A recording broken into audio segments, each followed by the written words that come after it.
Buenos días. Gracias todos por venir. Vamos a continuar la serie que he empezado de piedras conmemorativas. Estamos mirando la historia de lo que es nuestra iglesia, nuestro compañerismo, de dónde venimos, y estamos mirando especialmente en muchos lugares de por qué hacemos lo que hacemos. Y vamos a continuar. Esta mañana vamos a abrir Josué capítulo 4, 4 al 7. Entonces Josué llamó a los 12 hombres que él había designado entre los hijos de Israel, uno por cada tribu, y les dijo: Josué, pasad ante el arca de Jehová vuestro Dios hasta el medio del Jordán, y cada uno de vosotros tome una piedra sobre su hombro, conforme al número de las tribus de los hijos de Israel, para que esto quede como una señal entre vosotros. Y cuando vuestros hijos pregunten a sus padres mañana: ¿qué significa estas piedras?, le responderé: las aguas del Jordán fueron divididas delante del arca del pacto de Jehová. Cuando ella pasó el Jordán, las aguas del Jordán se dividieron, y estas piedras servirán de monumento conmemorativo a los hijos de Israel para siempre. Entonces aquí, de aquí sale el título de la serie, que viene: estas piedras eran algo que ellos podían mirar hacia atrás y alinear aún hacia el futuro. Entonces eso es la base de la serie. Vamos a hablar lo que es la previa historia de nuestro compañerismo. Vamos a ir hacia atrás un poquito y yo voy a explicar de esto. Nosotros siempre hablamos de nuestro compañerismo y contamos desde el comienzo de nuestro compañerismo de 1970, y obviamente eso fue cuando mis padres tomaron la iglesia en Prescott. Hacemos eso partemente porque es verdad, todo cambió cuando mi papá tomó la iglesia en Prescott.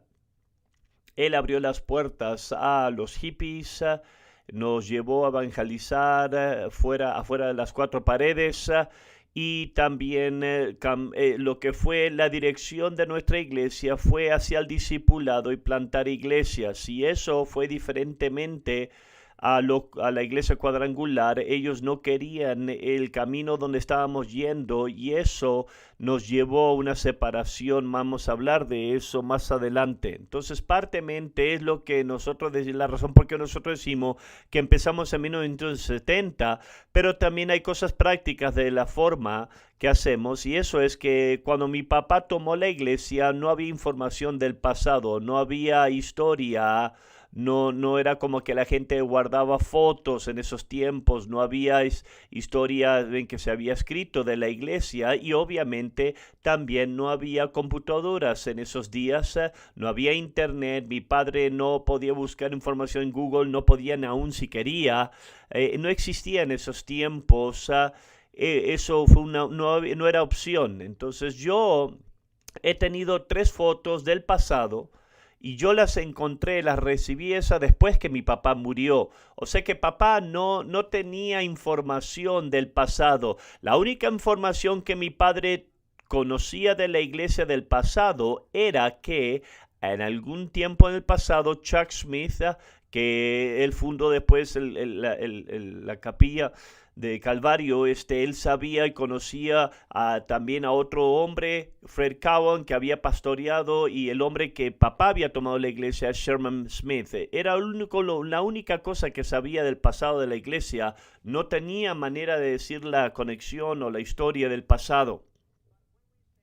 Pero cuando decimos que nosotros empezamos en 1970, eso técnicamente es verdad de nuestro compañerismo, pero no nada más nacimos de la nada. Y técnicamente es incorrecto, porque la iglesia en Presca sí existió antes que mis padres tomaran la iglesia, y originalmente fue una iglesia cuadrangular.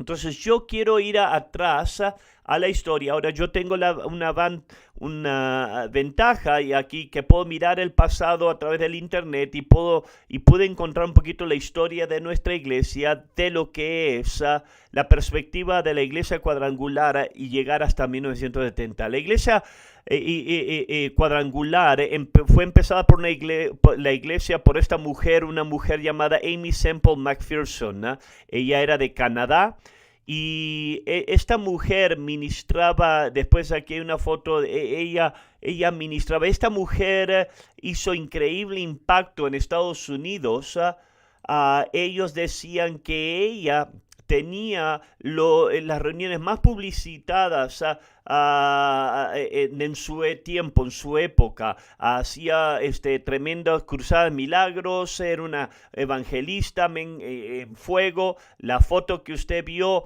ella construyó, después de viajar y de tener tanto éxito, ella terminó, construyó un templo en Los Ángeles, California, que era llamado el Templo Angelus, que tenía asiento para 10,000 personas, y ese edificio estaba repleto de gente. Ella fundó la Iglesia del Evangelio Cuadrangular. Eso es un nombre raro quizás para nosotros.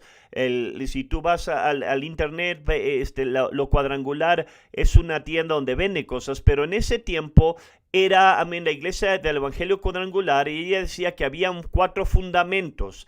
El fundamento de Jesucristo, Salvador, Sanador, Bautizador del Espíritu Santo, y el pronto Rey venidero.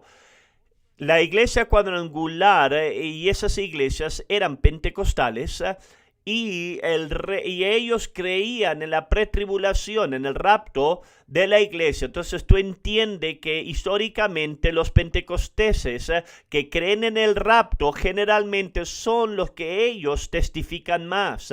Y eso es exactamente lo que pasó. La gente que fue impactado por la iglesia cuadrangular testificaban, y ellos, desparramaban el evangelio, empezaban iglesias a través de Estados Unidos, y aún más después empezaron iglesias en el extranjero. Y obviamente ellos, como nos afectó a nosotros, ellos empezaron una iglesia en Phoenix, Arizona, y fue en Phoenix, Arizona, en la iglesia cuadrangular, que yo les mostré iglesias en tiempos y enseñanzas previas. Ahí fue donde mis padres se salvaron. Nacieron en 1953. Cuando mis padres se salvaron después de la muerte de su primera hija, sus corazones fueron abiertos. Mi tío George y Ion fueron parte de la iglesia cuadrangular, y ellos lo invitaron a mis padres a la iglesia. Ahí fue donde mis padres se salvaron, y ahí donde mi papá fue lleno del Espíritu Santo.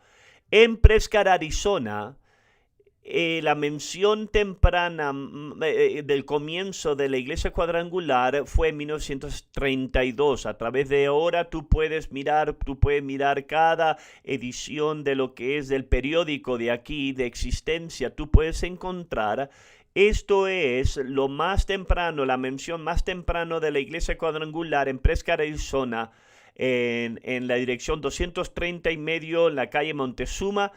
Prácticamente está enfrente del Ejército de Salvación, donde hoy en día está. Estos 2 hombres, yo voy a decirles nombres de personas que yo no conozco nada de ellos, pero estos hombres empezaron a abrir la iglesia cuadrangular. P.F. Morrell y el hermano Brisby, ellos empezaron a abrir una obra aquí en Prescott, y eso fue en 1932. Eso fue el comienzo de la iglesia cuadrangular. La iglesia cuadrangular empezó en el año 23, pero 9 años después, en 1932, trataron de abrir una iglesia aquí en Prescott, la iglesia cuadrangular. Leyendo entre las líneas, estos hombres estaban abriendo camino. Yo llego a la conclusión que la obra no empezó bien al principio, porque en la historia de la iglesia cuadrangular, ellos tienen como que en 1936 empezó la obra, pero ellos estaban pionando aquí, ellos estaban tratando de abrir camino en Prescott. Aparentemente no tuvieron mucho éxito al principio de establecer una iglesia que permaneció. Después, moviéndonos en la historia más adelante, en 1935, el periódico dijo que Amy visitó aquí a Prescott. Ella vino aquí a Prescott. Ello fue algo notable. Ella fue la más famosa evangelista de Estados Unidos en ese tiempo. Y aquí en Prescott, Arizona, ella...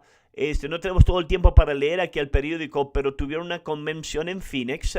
Entonces ella decidió venir y visitar a cada iglesia cuadrangular, incluyendo esta obra que los hombres estaban tratando de edificar en Prescott, Arizona. Yo te dije antes que nosotros no conocíamos nada del pasado. Mi padre siempre me decía a mí una historia vaga de que él había escuchado a través del tiempo. Era que había un hombre que había pionado la iglesia, que edificó un edificio y en su mente, en la mente de mi papá, le habían dicho que él le había vendido el edificio a la iglesia cuadrangular. Pude encontrar información de esto, encontramos un artículo, la próxima foto aquí, esto es 1961, es la fecha, pero nos dice que es el aniversario, 25 años de aniversario. En 1936 fue fundado por el reverendo Wylop, fue el fundador y empezó el comienzo en una tienda y después en una carpa y después hicieron un edificio en la calle Mill Valley y vendieron ese edificio y lo que papá escuchó es que este hombre tenía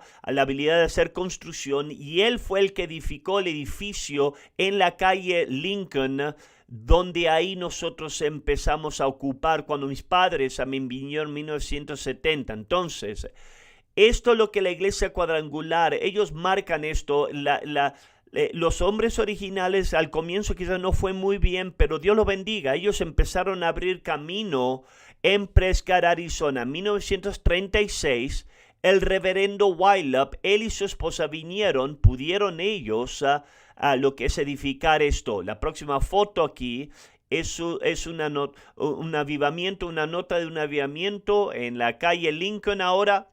Y nos dice, va a haber nombres, yo voy a nombrar aquí, no conozco exactamente cuando cada persona empezó y terminó su ministerio, pero en 1937 esto fue una cosa que la iglesia cuadrangular hacía, mandaban mujeres pastoras, Mary Alice Bridges y Adeline Mills, ellas fueron, después que edificaron el edificio, aparentemente tenía edificio, vendieron el edificio a la iglesia cuadrangular y creo que este hombre tenía un espíritu de pionero y él lo que hacía hacía esto en otros lugares. Después la mención en el periódico, la próxima mención, eso es en 1938, el pastor fue el pastor Goldsberry. Yo no conozco nada de esta gente, pero ellos se edificaron ahora y estaban pastoreando del año 38 hasta 1940.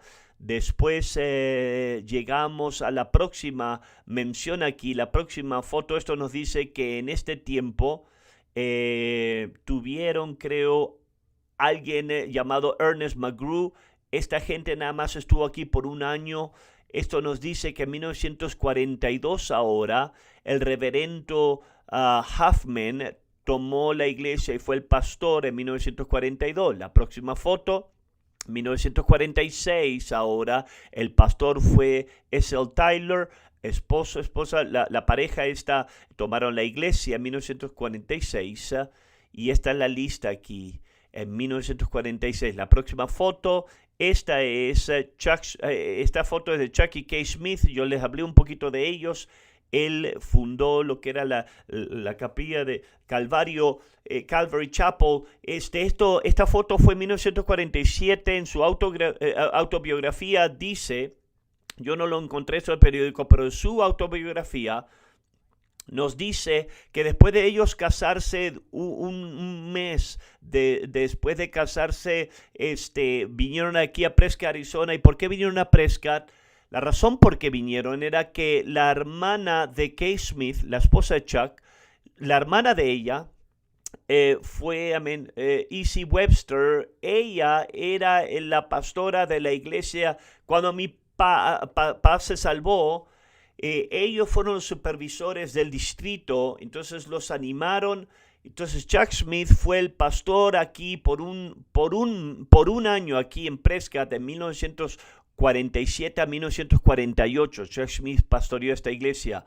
La próxima foto aquí, eso es en 1949, yo pude encontrar un pastor, Charles Smith, que vino a pastorear aquí. Después la próxima foto, John L. Martin, en 1950, él fue el pastor de la iglesia aquí. Y después el próximo hombre nos dice aquí que alguien fue llamado que llegó a tomar la iglesia Mrs. Ernest McGrew, esto fue en los 50, no sabemos exactamente qué tiempo, pero en los años 50 se fueron de la iglesia de Texas, vinieron a tomar aquí, vinieron de Los Ángeles, tomar la iglesia. Esto fue más o menos en los años 50, esas parejas. La próxima foto, John H. Gleason. Yo encontré esto en la mención que en 1959 muchos de estos fueron notas y fueron noticias en el periódico que estaban anunciando quién venía a tomar la iglesia. La próxima foto, en 1962, un hombre llamado James R. Cron fue el pastor aquí en los tempranos años 1960. Todas estas personas, yo no los puedo decir, no puedo encontrar información, no puedo saber nada de sus ministerios, pero simple y sencillamente estamos reconociendo a cada uno de ellos.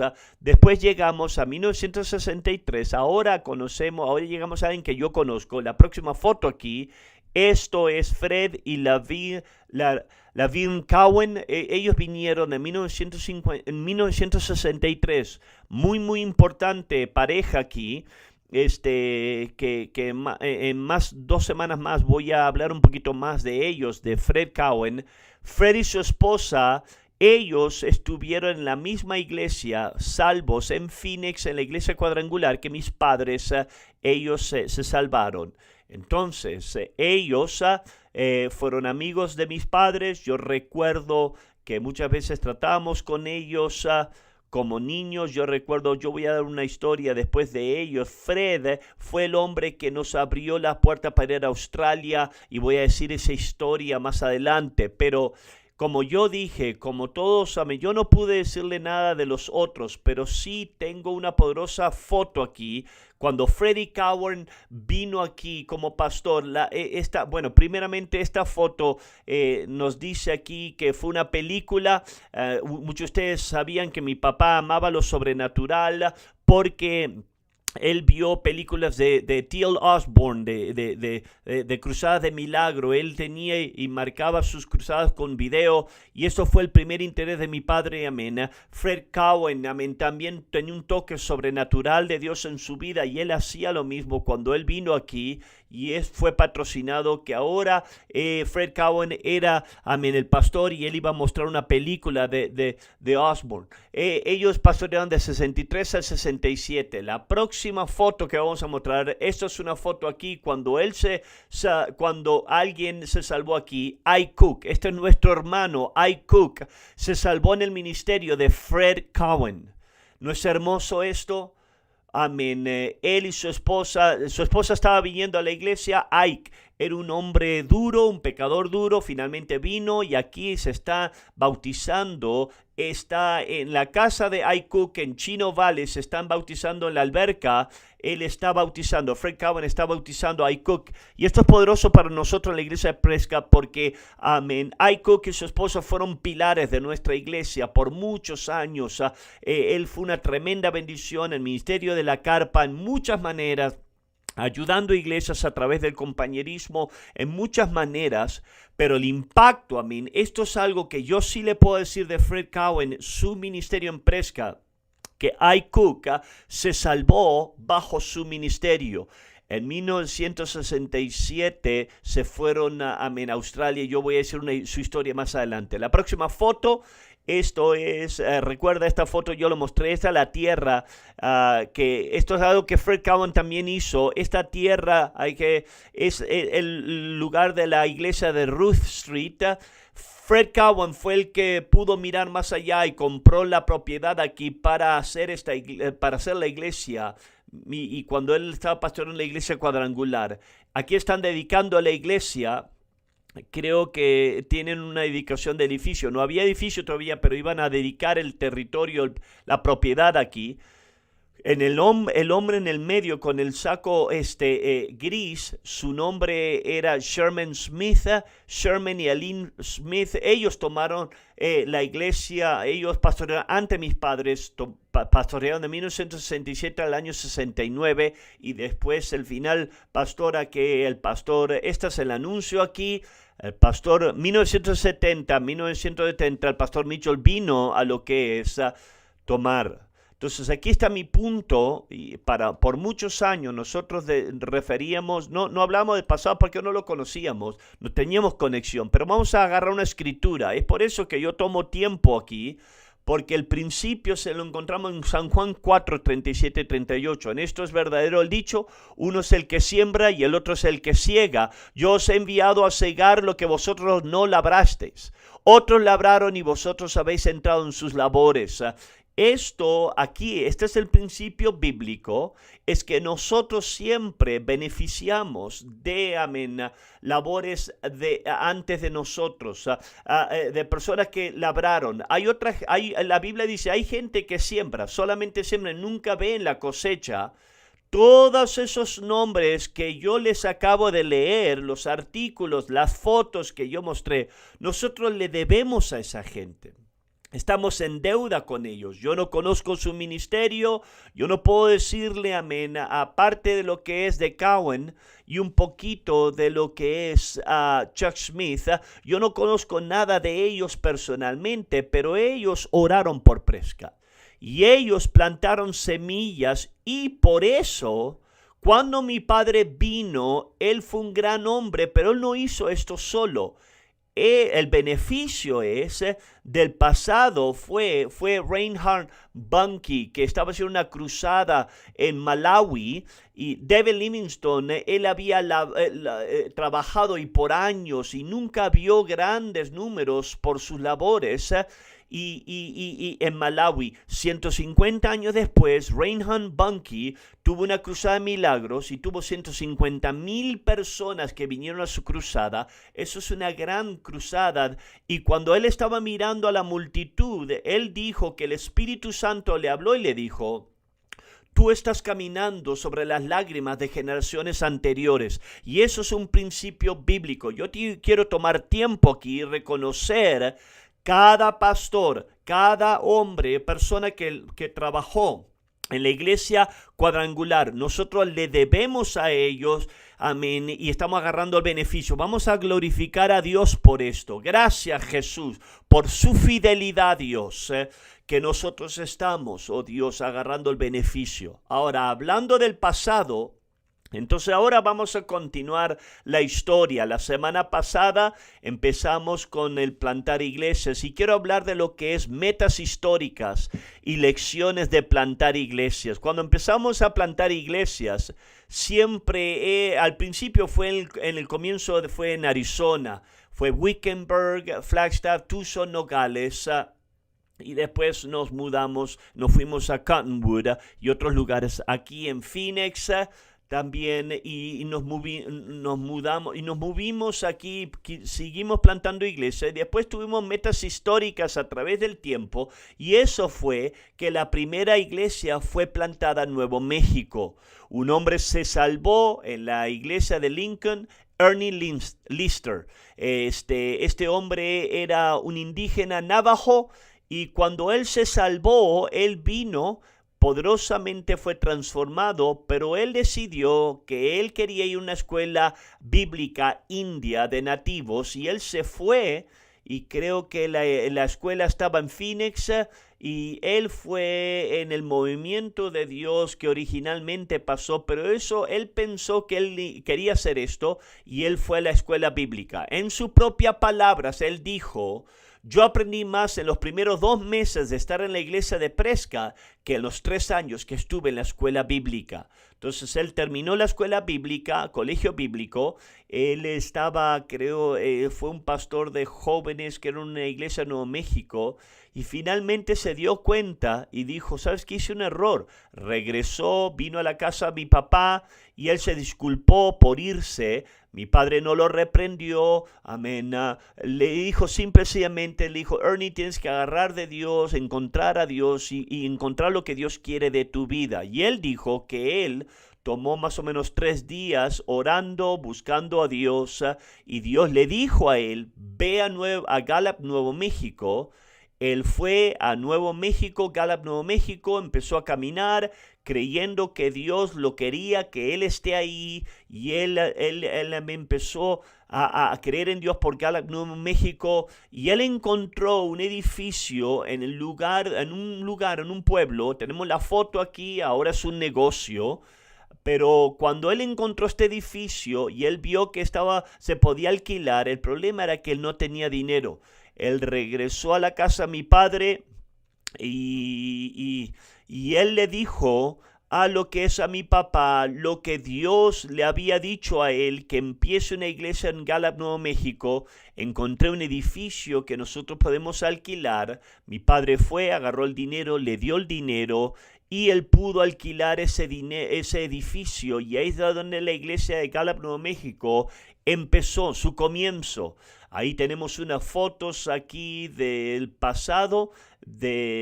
Aquí está Bobby Montoya y después aquí está Jerry Bertinetti tocando la guitarra. Todavía sigue tocando la guitarra desde que Noé salió de la barca, ha estado tocando guitarra.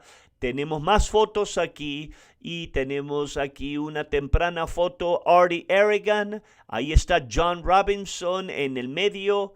Aquí está Perry Shorty. Todas estas personas fueron salvas, ministrando para el Señor, y ellos vinieron de nuestra iglesia, del comienzo de la iglesia de Gallup, Nuevo México. Muy, muy poderosa lección que salió de Gallup, Nuevo México, y eso fue en la oración de las mañanas, la oración matutina, la marca de las iglesias de nuestro compañerismo. Bueno, supuestamente deben de tener es que tienen oración por las mañanas, y muchas veces preguntamos por qué oramos en las mañanas. Yo te dije, las primeras enseñanzas que recibimos es que cuando mi papá se salvó, poderosamente se salvó, él quería orar, él sabía que necesitaba a Dios, y él empezó a orar por las mañanas en un galpón detrás de su casa en Phoenix, Arizona, hasta que era muy caliente. Después él entraba a la casa y él se arrodillaba en el baño, en el piso del baño, cerraba la tapa del baño y del asiento del baño y oraba. Y él siempre hacía esto de forma personal, pero en cada iglesia que él tomaba, ellos tenían ya oración establecida los miércoles. Yo les dije cómo cambió eso una iglesia y lo cambió a un servicio de entre semana, y donde agarramos el servicio entre semana. Cuando él tomó la iglesia de Prescott, mi padre continuó haciendo, pero por alguna razón, la oración en la mañana era a las 10 de la mañana. Para toda la gente que duerme tarde, dice gloria a Dios, ¿verdad? Pero lo práctico, la cosa negativa, que mi padre siempre oraba. Mi padre oraba todas las mañanas, pero lo que estaba pasando era que los jóvenes, cuando se estaban salvando, cuando ellos agarraban trabajo ahora, a las 10 de la mañana no era muy conveniente venir para la gente que trabajaba al comienzo. Algunos de los muchachos, creo que Roger Fisher, y me dijeron que ellos, que si trabajaban en la construcción ocasionalmente podían venir a las 10 de la mañana a orar, pero no era algo muy conveniente. La iglesia en Gallup, Nuevo México, aparentemente ellos habían tratado diferentes horas para tener oración, y ellos decidieron tener oración en las mañanas. Yo no sé si era a las 6 de la mañana, a las 7 de la mañana, pero cuando papá fue a predicar ahí y fue a la oración en la mañana, mi papá dijo, bueno, seguro, es obvio, qué tiempo, qué hora lógica tenerla. La oración en la mañana antes, y es bíblico. Salmo 5:3 dice, Jehová, de mañana oirás mi voz, de mañana me presentaré delante de ti y esperaré. Esto es un principio bíblico, ¿verdad? Es una cosa buena orar, es una cosa buena empezar tu día con la oración antes que tu día se estropee, ¿verdad? Es una oración preventiva, ¿verdad? Dios, antes, en vez de decir, Dios, todo mi día está destruido, amén, y orar después, no. Entonces es mejor orar, y desde ese momento en adelante mi papá estableció la oración a las 7 de la mañana. Sí, hay gente que muchas veces viene más temprano, pero nosotros hemos continuado eso. Creo que fue probablemente en 1985-86 que hemos tenido, 1975 hemos tenido oración desde ese momento, de las 7 de la mañana en adelante. Tenemos a lo que es una meta histórica también. Otra meta histórica fue que plantamos 2 iglesias a la misma vez, y siendo parte de ello fue la primera iglesia en California que plantamos. Es la próxima foto, podemos mirar aquí está en el periódico. Kurt en Bobby McKinney fueron mandados a Blythe, California. Esa fue la primera iglesia que plantamos en California. Ahora, quizás eso no se vea grande para ti. Tú tienes que entender que esto era totalmente nuevo. California era como otro planeta, que realmente lo es otro planeta, pero era otro mundo en ese tiempo, y ahora fue la primera iglesia. Pero en realidad papá estaba tan emocionado a plantar iglesia que él plantó 2 iglesias a la misma vez. Edwards y los McKinneys fueron también plantados. Peter fue plantado a Cottonwood. Después, el próximo lección fue la verdad de los cambios de la iglesia. Algunas de las cosas que tú has visto a través de los años es que lo que tú ves normal hoy en día, todo era nuevo en esos tiempos. En 1975, Dios comenzó a mover a Ron Jones, que él había salido a ir a Flagstaff a pionar. Dios empezó a retarlo en su corazón que deje Flagstaff y que vaya a pionar una iglesia a Sierra Vista, Arizona. Sierra Vista, aquí tenemos unas fotos. Eso es una foto del área. Aquí hay un fuerte militar en ese lugar, y eso está localizado en Sierra Vista. Tú tienes que entender aquí, yo voy a explicar en un minuto, en un momento, en más detalles, pero una denominación, cada vez que alguien se iba y dejaba algo, era la sede central. La sede central era quien ellos ponían una votación y encontraban gente que puedan tomar la iglesia y ellos decidían dónde tú ibas. Todo tenía que ver con la denominación, con la sede central. Nunca era hecho con una iglesia local. La manera de plantar iglesias de nuestra manera no es así. Nuestra manera es familia. Nuestra manera son partes. Si alguien va a dejar una iglesia y va a hacer otra cosa, ahora este es nuestro bebé. Entonces nosotros no aplicamos a una sede y decir, bueno, puedes poner un aviso a la iglesia o en la revista Cuadrangular si puedes encontrar a alguien. No. Ahora el tema era quién va a tomar la iglesia. La única opción es que nosotros vamos a hacerlo de nosotros mismos. Entonces, por primera vez, nosotros hicimos un cambio de iglesia, y eso fue que Ron y Susie Burrell, que ellos estaban pionando en Wickenburg, ellos tomaron la iglesia de Flagstaff, Arizona. Este fue nuestro primer cambio pastoral de la iglesia que hicimos. Tenemos unas fotos aquí de Flagstaff. Esta es la congregación de Flagstaff. Tú puedes ver, era un edificio, fue una iglesia cuadrangular original. Aquí hay un desfile que ellos están haciendo parte de esto. El pastor Ron Burrell, que fue el original hippie que se salvó, fue el primero que fue plantado en nuestra iglesia. Él se convirtió en el pastor, y eso fue una meta histórica para lo que es el cambio de iglesias. Esto es la razón de por qué plantar iglesia local es crucial, es tan crucial, porque si tú estás conectado con un pastor, quien te conoce, un pastor que cuida de ti, entonces él puede ayudarte, él te puede guiar en plantar iglesias. No cada iglesia que plantamos trabaja o termina y funciona fantástico. Hay veces que los pastores están luchando, batallando por diferentes razones.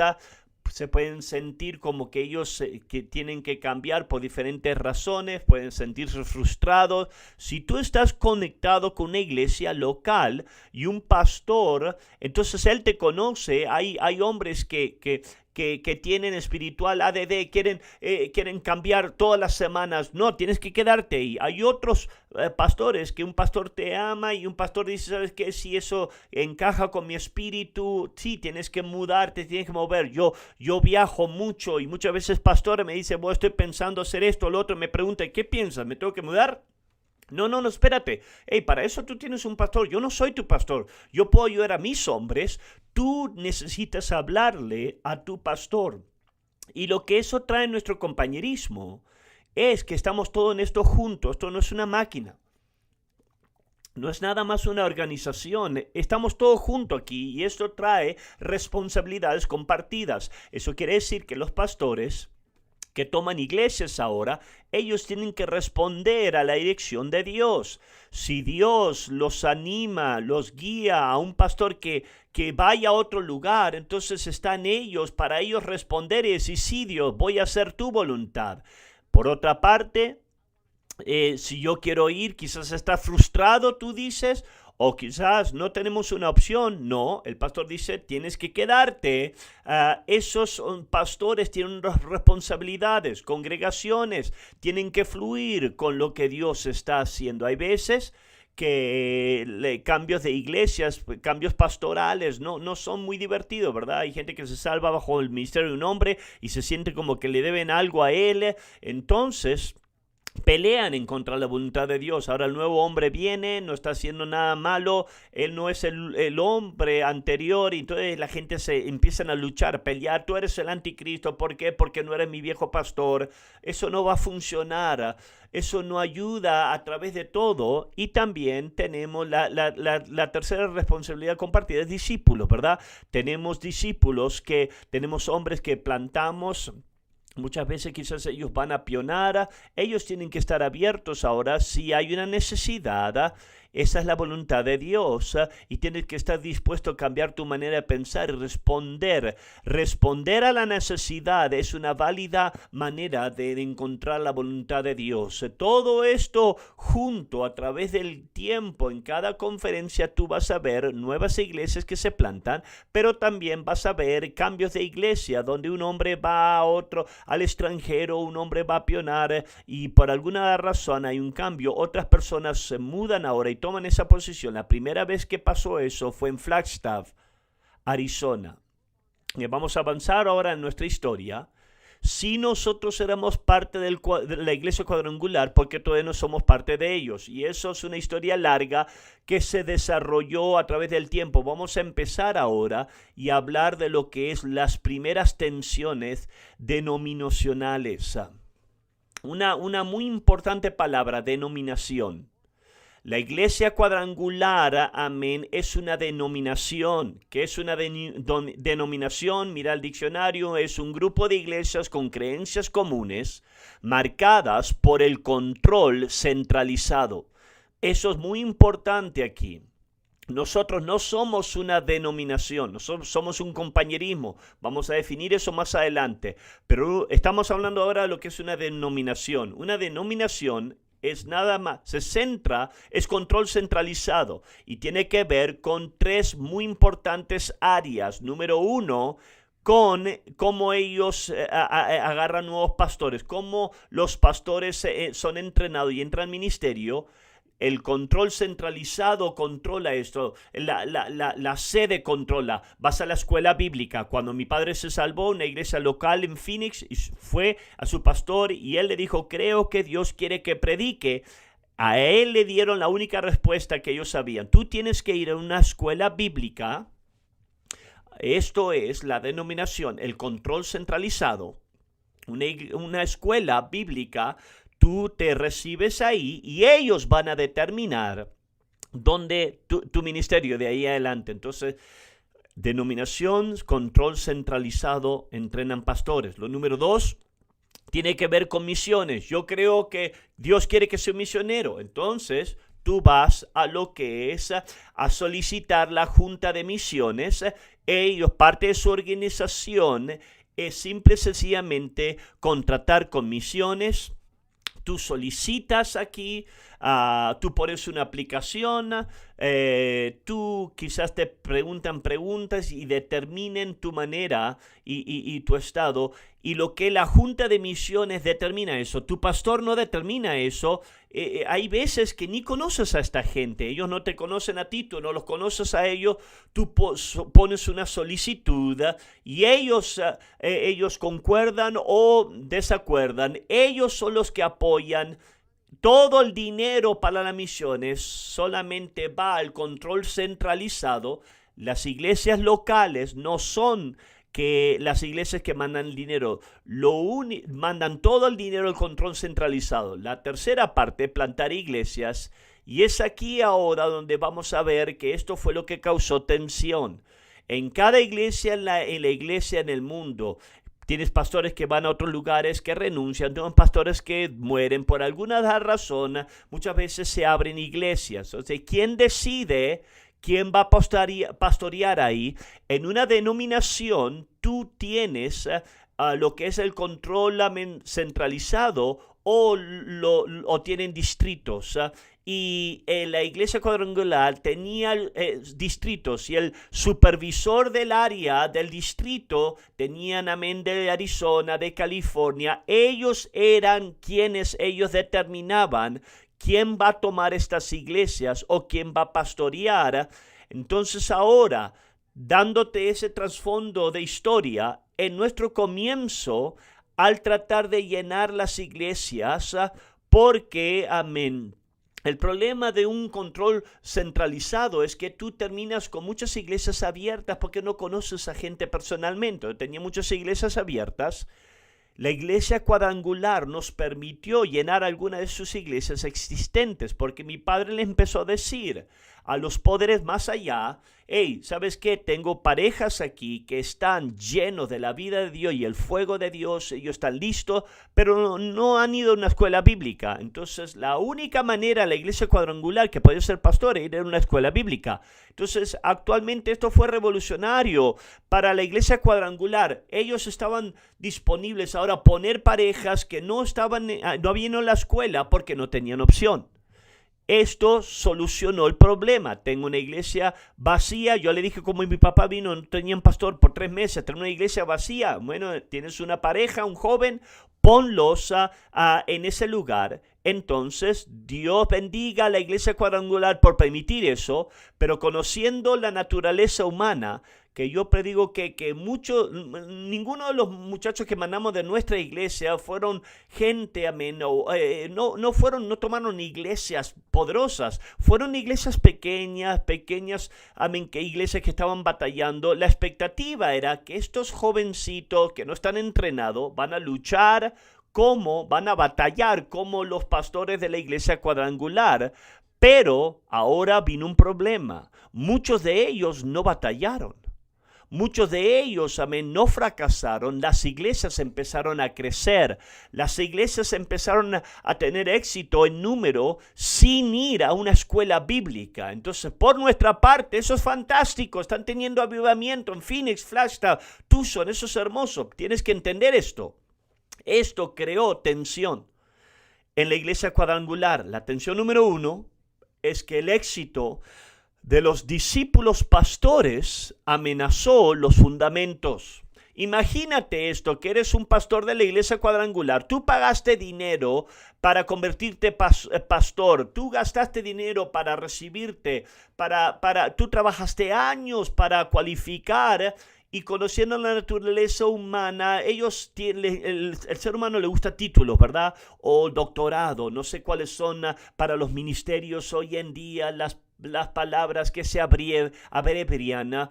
Pero entonces, ¿qué es lo que dice ahora? Estos hombres ahora, que ellos eran el sistema y ahora empiezan a escuchar estos jóvenes que nunca han ido a una escuela bíblica y la iglesia está creciendo, están teniendo avivamiento, que eso dice de tus años, del dinero y esfuerzo que tú gastaste. ¿Qué fue? ¿Gasté mi dinero? ¿Malgasté mi dinero? ¿Gasté mi tiempo entonces yendo a la escuela?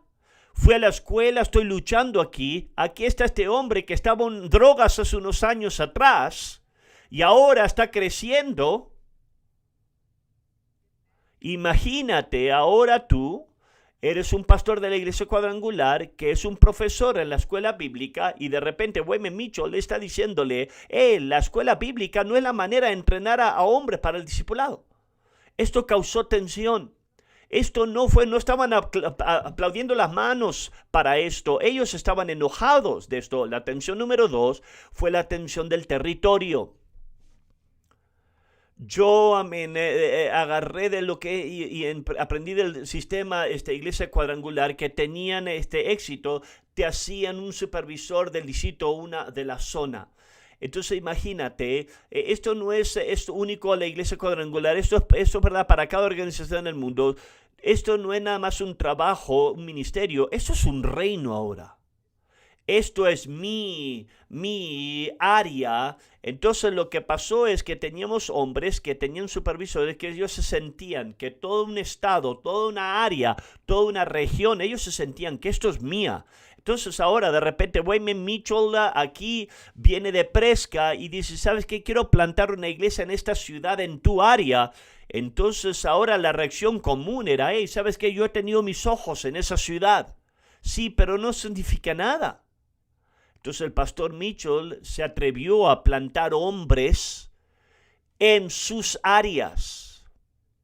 Entonces, ¿cómo te atreves ahora a plantar hombres en mi área? Y entonces eso causó tensión y también los supervisores ahora, ellos se sentían como que estaban a cargo. Los hombres que nosotros mandábamos, teníamos relación con ellos. Ellos conocían al pastor Mitchell. Ellos sabían que el pastor Mitchell se preocupaba, interesaba por él, los entrenó, él los ayudó a través de crisis. Ahora el pastor Mitchell los pone en una área donde ahora hay un supervisor cuadrangular. No lo conocían, pero este hombre se siente como que está encargado y empieza a dar órdenes. Y sabes que algunos de los primeros hombres, amén, que mandamos eran un poco ásperos, amén, alrededor. Y ellos no recibían buenas órdenes.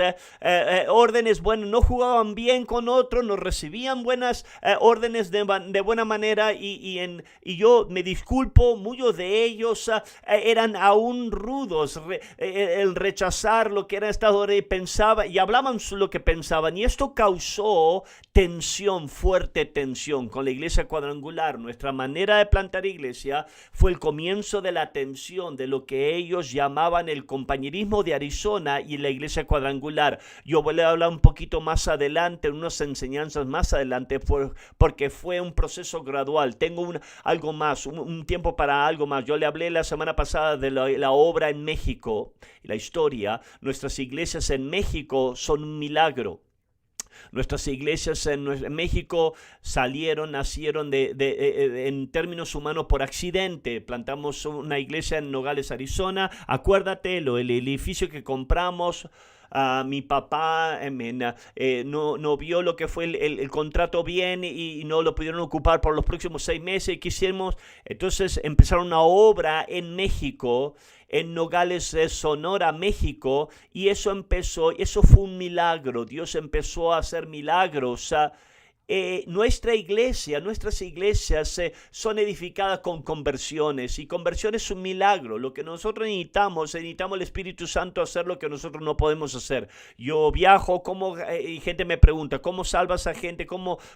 Necesitas un milagro, eso es lo que se requiere. Entonces nosotros hacemos lo que podemos hacer, nosotros hacemos evangelismo, los llevamos afuera, hacemos todo, pero Dios está en control de la salvación. Y sabes que la salvación muchas veces nos va a sorprender. Aquí hay una historia que te voy a dejar en México.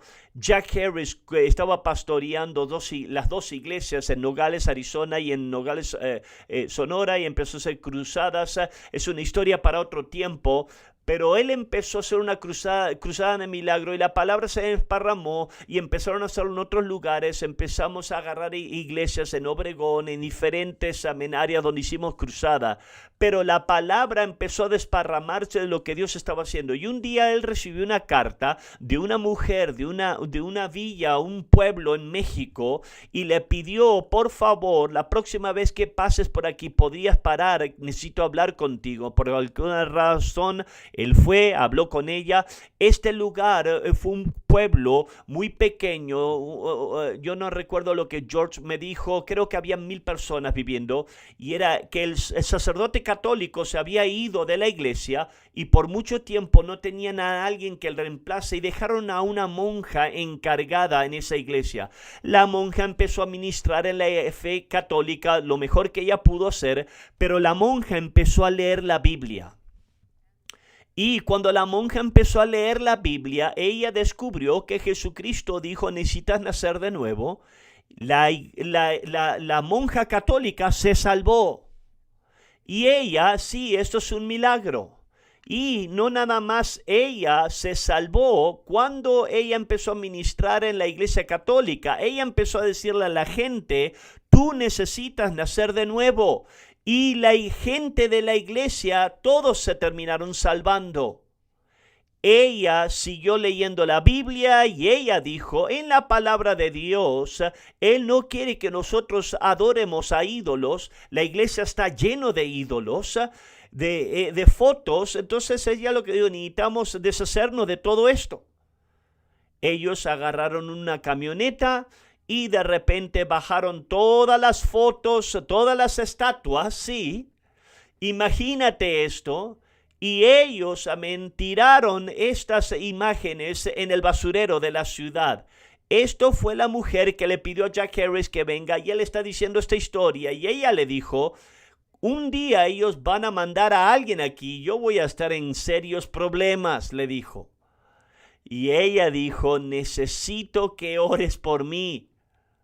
Entonces yo te digo esta historia. Si nosotros somos fieles para hacer la voluntad de Dios, yo te digo, Dios nos va a sorprender, porque esto es una obra de Dios, no es un plan, yo creo, yo quiero, yo voy a hacer. No, cuando nosotros somos obedientes a Dios, Dios se involucra. Eso es el milagro de nuestras iglesias en México. Creo que yo le dije la semana pasada que creo que tienen más o menos 436 iglesias en México y en 17 naciones más allá de México. Lo que estamos involucrados es un milagro. Y si nosotros estamos haciendo lo mejor para salvar a gente, si nosotros hacemos lo mejor para ser obediente a lo que Dios nos dice que hagamos, nosotros podemos creer que el Espíritu Santo va a venir. Él va a hacer mucho más allá de lo que nosotros podemos hacer. Eso es la lección. No nada más para México, sino para tu propia vida. Si tú quieres hacer la voluntad de Dios y tú haces todo lo que tú puedes para salvar a gente, tú nunca sabes, Dios quizás te sorprenda con lo que Él va a hacer a través de tu vida. ¿No es hermoso eso? Gloria a Dios.